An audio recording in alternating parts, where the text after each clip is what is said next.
ఎన్నో పర్యాయాలు అబ్రహామును గూర్చి మీరు విని ఉంటారు, నేను కూడా విన్నాను. అబ్రహాము చాలా మంచి తండ్రి, చాలా మంచి భర్త. అబ్రహాము 3 క్వాలిటీస్ ఉన్నాయి. అతడు మంచి యజమాని, అబ్రహాము మంచి తండ్రి, అబ్రహాము మంచి భర్త. ఈ రోజున ఈ 3 క్వాలిటీసు ప్రతి పురుషునిలో కూడా ఉండాలి. ఆయన భార్య కూడా మంచి ఉత్తమురాలు, భర్తకు విధేయత చూపెట్టాది. దాదాపు అబ్రహాముకు 100వ సంవత్సరంలో ఆమె ఆయన్ను పిలిచిన పేరేమంటే అబ్రహామా అని పిలిచాది. అబ్రహామా అంటే నా యజమాని అని అర్థం. 100వ సంవత్సరం, బహుశా తల్లికి 90 సంవత్సరాలు ఉంటాయి. 90వ సంవత్సరంలో కూడా తన భర్తని నా యజమాని అని పిలిచాది. దయచేసి వినాలి. శారా తల్లి చాలా అందగత్తె, బైబిలే చెప్తుంది ఆమె సౌందర్యవంతురాలు అనని. శారా తల్లి చాలా విధేయత, భర్తకు విధేయత చూపెట్టాది, లోబడ్డది. ఓ రోజున మమ్రే వనంలో వారు ఉన్నారు. అక్కడికి దేవుడు వచ్చాడు, 3 వచ్చారు. మమ్రే వనంలో సింధూర వృక్షం కింద కూర్చున్న అబ్రహాం లేచి పరిగెత్తుకుంటూ వెళ్ళి వారికి నమస్కరించి, సాష్టాంగపడి నమస్కరించి, మహాప్రభువులారా, ఎండవేళ మీరు వచ్చారు, దయచేసి నా ఇంటికి రండి, కొంత మీరు సేద తీర్చుకొందురు అని వారిని వినయపూర్వకంగా అడుక్కున్నాడు. ఆ ఎండవేళన వాళ్ళు మమ్రే వనంలోకి వెళ్తే అబ్రహాము వాళ్ళతో అంటున్నాడు, కొంచెము మీరు భోజనం చేసి విశ్రాంతి తీసుకొని తర్వాత వెళుదురు కానీ అని అన్నాడు. నా ఆలోచన, అక్కడికి దేవుడే వచ్చాడా లేకపోతే ఎవరు వచ్చారు అని నన్ను అడిగితే నాకు తెలియదు, కానీ బైబిల్ మాత్రం దేవుడు వచ్చాడని చెప్తాది. అబ్రహాము తన భార్యతో చెప్తాడు, అమ్మ శారా, ఇదిగో తొందరగా వీరికి భోజనాన్ని వండాలి, మంచి మెత్తని పిండితో వీరికి మీరు ఆతిథ్యం ఇవ్వాలి, మంచి మాంసము ఇవన్నీ కూడా వండి ఇవ్వాలి అని చెప్పాది. వెంటనే ఆ తల్లి మారు మాట్లాడకుండా, వయసు ఎంతో తెలుసా, దరిదాపు 90-85 ఆ మధ్యలో, ఆ వయసులో ఆ తల్లి తన ఇంట పనివారున్నా తానే శ్రద్ధ తీసుకొని ఆ పని చేశాది. దేవుని బిడ్డలు గమనించవలసిన సమాచారం, ఆతిథ్యము చేసేది మర్చిపోకూడదు. ఆతిథ్యము కొంతమంది చేసేటప్పుడు వారికి తెలియకుండానే దేవదూతలకు ఆతిథ్యము చేశారు అనింది. ఆతిథ్యం అంటే మన ఇంటికి వచ్చినటువంటి వారిని మంచి పద్ధతిలో గౌరవించడం, వారిని సన్మానించడం, వారికి తగిన వసతిని కల్పించడం. మన ఇంటికి వచ్చిన వారు ఎవరైనా కానీ వారిని మనం గౌరవించి సన్మానించి వారికి తగినటువంటి ఉపచారం మనం చేస్తే మనము ఆతిథ్యము చేసినట్టే. దేవుని వాక్యం సెలవిస్తుంది, ఆతిథ్యము చేయ మర్చిపోకండి, కొందరు తెలియకనే దేవదూతలకు చేసిరి అనని. ఎవరైనా రాని దేవుని పిల్లలుగా అది చాలా మంచి పద్ధతి. అబ్రహాము ఆ రీతిగా దేవునికి ఆతిథ్యం ఇచ్చాడు. అప్పుడు అన్నాడు ప్రభుల వారు, అబ్రహామా, నీకు శారాకి వచ్చే సంవత్సరాన సంతానం ఇస్తానని చెప్తే అబ్రహాం ఏం మాట్లాడలేదు, కానీ గుడారంలో ఉన్నటువంటి ఆ తల్లి చూసి నవ్వాది. ఎందుకు నవ్వాదో తెలుసా? ఒక స్త్రీ ఒక బిడ్డకు జన్మనివ్వాలంటే శరీరంలో జవసత్వాలు, బలం ఉండాలి. ఆ స్త్రీ సంతానం కలగటానికి కావలసిన వయసు ఉండాలి, ఆరోగ్యం ఉండాలి. అవన్నీ లేవు. నాది దరిదాపు 89-90 సంవత్సరాల వయసు అని నవ్వాది. ప్రభు వెంటనే అన్నాడు, అబ్రహామా, శారా నవ్వుతుంది అని చెప్పాడు. అంటే దాని అర్థం, నువ్వు చాటున చేసే పని కూడా దేవునికి తెలుసు. ఆయన మాటల్ని ఎప్పుడు పరిహాసంగా తీసుకోకూడదు. దేవుడు చెప్పే ప్రతి మాటని గౌరవించాలి. దేవుడు చెప్పే ప్రతి మాటని నాకే ప్రభువు చెప్పాడు అని పూర్తిగా నమ్మాలి. అయితే ప్రభు ఆ మాట చెప్పి వెళుతూ తిరిగి వెనక్కి వచ్చాడు.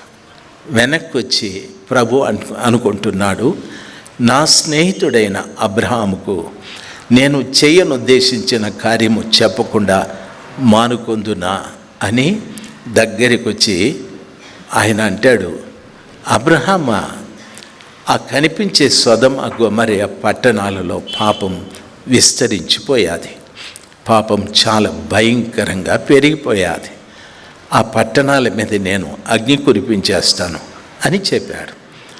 వెంటనే అబ్రహాము, ఆయనకు ఒక ఆలోచన వచ్చేది. ఏమంటే, తన సోదరుడైన లోతు అక్కడ కాపురం ఉన్నాడు.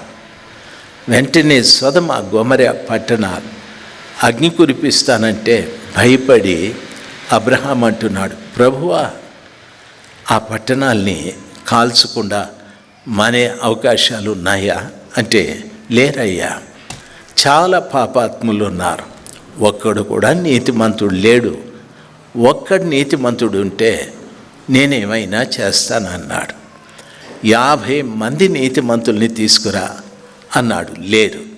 20 మంది, 10 మంది, ఆఖరికి ఒక్కరు కూడా నీతిమంతులు లేరు. దేవుడు ఎవరిని కాపాడుతాడంటే నీతిమంతుల్ని కాపాడుతాడు.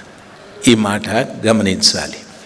నన్ను కాపాడు ప్రభువా, నన్ను కాపాడు ప్రభు అనే పదం ఎక్కువగా మనం వాడుతూ ఉంటాం. నా పిల్లల్ని కాపాడండి, నా వ్యాపారాన్ని కాపాడండి, నా ఉద్యోగాన్ని కాపాడండి, నా కుటుంబాన్ని కాపాడండి. ఈ పదం మనం మోకరించినప్పుడు అంతా ఎన్నో పర్యాలు కాపాడండి కాపాడండి అని చెప్తూ ఉంటాం. దేవుడు నిజంగా ఎవరిని కాపాడుతాడంటే నీతిమంతులను కాపాడుతాడు ఆయన. మనలో నీతి ఉండాలి. నేను నీతిమంతుడు కావాలంటే ఏం చేయాలి? ఒక సమాచారం బైబిల్ చెప్తుంది. నేను నీతిమంతుడు కావాలంటే నా జీవితంలో అనీతి కార్యాలు నేను విడిచిపెట్టాలి. 2 ఉంటాయి, నీతి ఉంటుంది, అనీతి ఉంటుంది. మేలు ఉంటుంది, కీడు ఉంటుంది. పాపం ఉంటుంది, పరిశుద్ధత ఉంటుంది. వెలుగు ఉంటుంది, చీకటి ఉంటుంది. ఈ రీతిగా 2 ఉన్నాయి. ఇప్పుడు నీతి అనే మాట మనం విన్నాం. నేను నీతిమంతుడుగా జీవించాలి అంటే నాలో అనీతి కార్యాలేవో నేనే వెతుక్కోవాలి. దయచేసి గమనించాలి. ఓసారి నేను కళ్ళు తిరిగి పడిపోయాను. అది మా ఇంట్లో వాళ్ళు తెలుసుకున్నారు. తీరా డాక్టర్ గారిని పిలిస్తే డాక్టర్ గారు వైద్యం చేసి అన్నాడు, ఇంకొక 10-15 నిమిషాలైతే ఈయన చనిపోయిండేవాడని. అంటే ఆ వ్యాధి నాకు తెలియకుండానే నాకు వచ్చేది. దేవుని అద్భుతమైన కృప.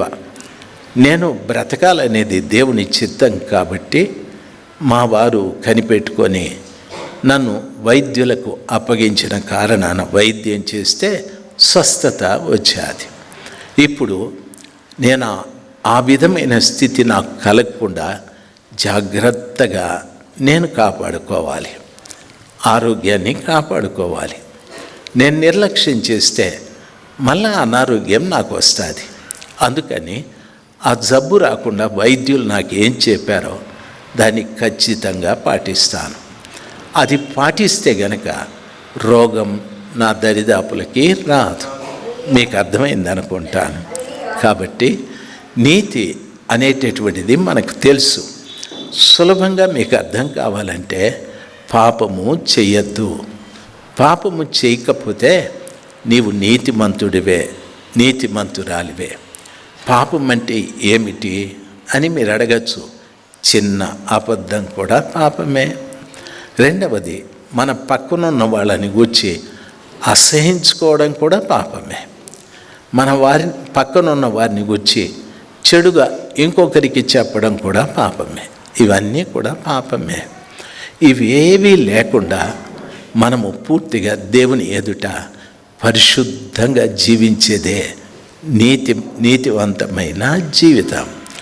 ఆ నీతిగా మనం బ్రతికితే దేవుడు అంటాడు, ఒక్క నీతిమంతుని చూపెట్టు, ఆ పట్టణాన్ని నేను కాపాడుతాను అంటాడు.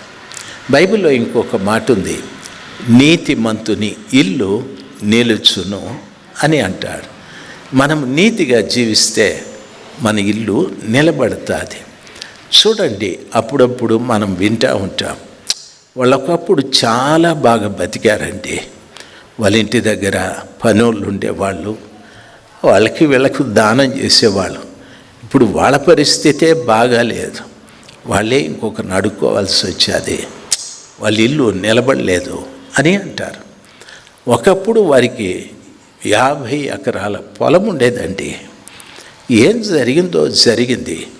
కాలం జరుగుతూ ఉంటే మొత్తం భూములన్నీ పోయాయి. సెంటు లేదండి వాళ్లకు, చెరువు కింద వాళ్ళకు సెంటు భూమి లేదు అని. ఏమయ్యాది ఏమో తెలియదు, పొలాలన్నీ పోయాయి. చూస్తూ ఉండగానే వాళ్ళు నిలబడలేకుండా పోయారు అని అంటారు. దయచేసి ఈ రీతిగా మన ఇల్లు నిలబడాలంటే నీతిగా మనం బ్రతికితే మన ఇల్లు నిలబడుతుంది.